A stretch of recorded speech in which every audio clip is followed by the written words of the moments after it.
Сегодня прошло селекторное совещание всех заинтересованных лиц по конфликтной ситуации на технологической трассе Сургут-нефтегаза в Ленском районе. В ходе состоявшейся в субботу на технологической трассе встречи пикетчиков с вице-премьером республики Виктором Амуковым стороны договорились, что жители Витима и Пеледуя направят обращение в адрес главы республики Егора Борисова. В ходе сегодняшнего общения непосредственных конфликтующих сторон удалось прийти к некоторым договоренностям. Талаканское месторождение является объектом стратегическим, точно так же, как и нефтепроводная система Восточной Сибирь, Тихий океан.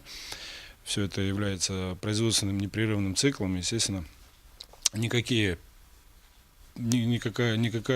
парализация дороги, работы, не дай бог, просто невозможно, незаконно. Поэтому нам показалось, что нас услышали. Мы договорились о том, что никаких резких и незаконных действий с их стороны не будет. Ну а во вторник уже все это время мы будем вести там на разных уровнях, и наши представители с той стороны будем вести переговоры, пытаться договориться. Во вторник в Ленске соберемся, пытаемся прийти к какому-то компромиссу.